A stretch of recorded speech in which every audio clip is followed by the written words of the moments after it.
Breaking news చూస్తున్నాం. విశాఖపట్నానికి చెందిన పార్పుడి రాధా గాయత్రి ముస్సోరిలో అనుమానాస్పద స్థితిలో మృతి చెందిన ఘటన కొత్త మలుపు తిరిగింది. మృతురాలి తండ్రి పార్పుడి సుధాకర్ ఫిర్యాదు మేరకు ఆమె భర్త శ్రీచరణ్ సోమయాజులపై ముస్సోరి పోలీసులు హత్య కేసు నమోదు చేశారు. హరిద్వార్, రుషికేశ్ వెళ్తున్నామని కుటుంబ సభ్యులకు చెప్పిన దంపతులు వారికి తెలియకుండా ముస్సోరిలోని ఓ హోటల్లో బస చేసినట్లు ఫిర్యాదులో పేర్కొన్నారు. పెళ్లైన 7 నెలల నుంచే భర్త వేధింపులకు గురి చేస్తున్నాడని, భార్య బ్యాగుపై ట్రాకర్ అమర్చి నిఘా పెట్టేవాడని మృతురాలి తండ్రి ఆరోపిస్తున్నారు. అలాగే బీర్లో ఏదైనా మత్తు పదార్థం కలిపి హత్య చేసి ఉండవచ్చని కుటుంబ సభ్యులు అనుమానం వ్యక్తం చేస్తున్నారు. ఘటనకు ముందు 48 గంటల్లో జరిగిన ఆర్థిక లావాదేవీలు, హోటల్ సీసీటీవీ దృశ్యాలు, కమ్యూనికేషన్ రికార్డులను పోలీసులు సేకరిస్తూ దర్యాప్తును కొనసాగిస్తున్నారు.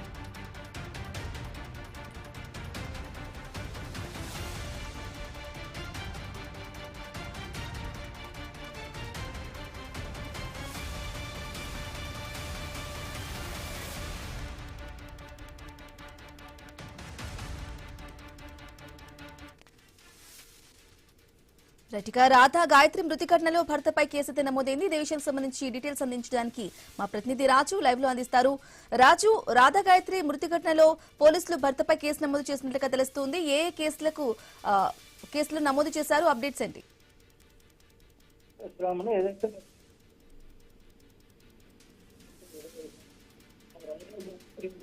విషయం తెలిసిందే.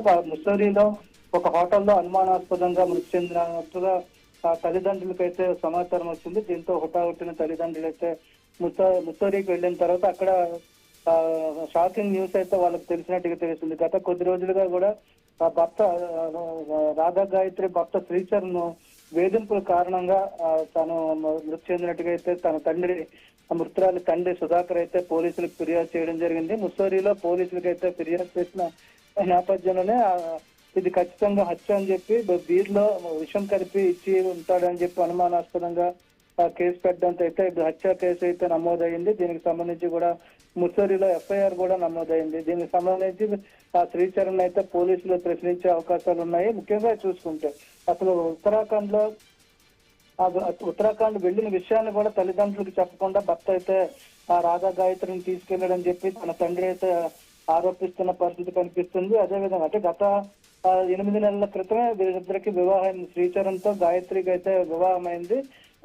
ఆ తర్వాత 4 రోజుల నుంచి కూడా అంటే గత 7 నెలలుగా కూడా వీళ్ళిద్దరి మధ్య చాలా మనస్పర్ధలు ఉన్నాయి. అదేవిధంగా వేధిస్తున్నాడు, శారీరకంగా మానసికంగా కూడా వేధిస్తున్నాడు అంటూ కూడా కేసు అయితే పెట్టడం జరిగింది. ఈ నేపథ్యంలో ముస్సోరి పోలీసులు కూడా రంగంలోకి దిగి ఏదైతే గాయత్రి హోటల్ మృతి చెందినటువంటి హోటల్ ఏదైతే ఉందో ఆ హోటల్లో గత మృతికి 48 గంటల ముందు ఏం జరిగింది అనే దాని మీద అయితే విచారణ చేస్తున్నారు. అక్కడ సీసీ ఫుటేజ్ తో పాటు వీళ్ళు ఎక్కడెక్కడికి వెళ్లారు, ఎక్కడ ఆర్థిక పరమైనటువంటి లావాదేవీలు జరిగాయి, ఎవరెవరిని కలిశారు అనే విషయాన్ని కూడా ఇప్పుడైతే విచారణ చేపడుతున్న నేపథ్యంలో ఇదైతే ఒక శ్రీచరణ్ ని ఇది వాళ్ళు ప్రశ్నించే అవకాశాలు కూడా ఉన్నాయి.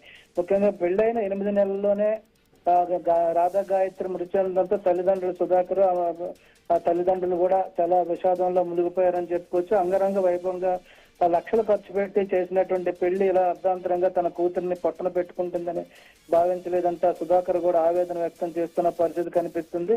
ఈ నేపథ్యంలో శ్రీచరణ్ తాలూకా మానసిక స్థితి, అదేవిధంగా శాడిజం చూపిస్తున్నాడు అంటూ కూడా చాలా తీవ్రమైనటువంటి ఆరోపణలు అయితే చేయడం జరిగింది. దీనికి సంబంధించి కూడా అనుమానాస్పదంగా మృతి చెందినటువంటి మృతి అన్న కేసు నమోదునైతే ఇప్పుడు హత్య కేసుగా అయితే మార్చడం జరిగింది. దానికి సంబంధించినటువంటి ఎఫ్ఐఆర్ కాపీ కూడా సుధాకర్ అయితే అంటే మృతురాలి తండ్రి అయితే రిలీజ్ చేయడం జరిగింది. ముస్సోరి పోలీసులు ఇచ్చినటువంటి ఆ ఎఫ్ఐఆర్ కాపీని తీసుకుని రేపు 2 రోజుల్లో విశాఖపట్నం వచ్చి ఇక్కడ పోలీసులు కూడా కలిసే అవకాశాలు ఉన్నట్టుగా తెలుస్తుంది. Brahmani. Okay, right Raju, thank you for the updates.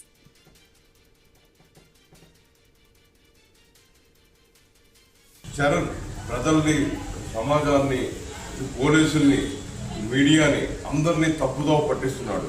Media అడిగింది మద్యం సేవించారు కదా అని అంటే చరణ్ ఇదే స్టేట్మెంట్ ఇచ్చాడు మీడియాకు, హోటల్ వారు ప్రైవేట్ చేశారు అని. నేను ఆ న్యూస్ వినగానే షాక్ అయ్యాను. నేను హోటల్ వాళ్ళు ఎలా మద్యం ప్రైవేట్ చేస్తారు, ఎలా ఎంకరేజ్ చేస్తారు అని. నేను ప్రజెంట్ అయితే మా అమ్మాయి కేసు విషయంలో మసూరిలోనే ఉన్నాను. నేను అప్పుడు మసూరి పోలీసులు పర్మిషన్ తీసుకుని నేను ఆ హోటల్కి ఫోన్ చేసి ఎంక్వైరీ చేయడం జరిగింది. వాళ్ళు ఇదే చెప్పారు నాకు, మేము ఎటువంటి మద్యం కానీ మారక ద్రవ్యాలు కానీ ఎటువంటి ఏవి సప్లై చేయము, లోపలికి ఎలా కూడా చేయమని చెప్పారు. ఆ కూతురికే రక్షణ లేకపోతే సామాన్య మానవునికి ఎటువంటి రక్షణ ఉంటుందో మీరే ఆలోచించి నాకు న్యాయం చేయాలని నేను కోరుకుంటున్నాను.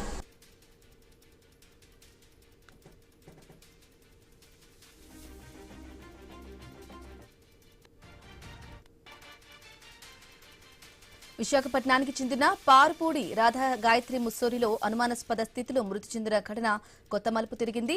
మృతురాలి తండ్రి పారుపూడి సుధాకర్ ఫిర్యాదు మేరకు ఆమె భర్త శ్రీచరణ్ సోమయాజులపై ముస్సోరి పోలీసులు హత్య కేసు నమోదు చేశారు. హరిద్వార్, రుషికేశ్ వెళ్తున్నామని కుటుంబ సభ్యులకు చెప్పిన దంపతులు వారికి తెలియకుండా ముస్సోరిలోని ఓ హోటల్లో బస చేసినట్లు ఫిర్యాదులో పేర్కొన్నారు.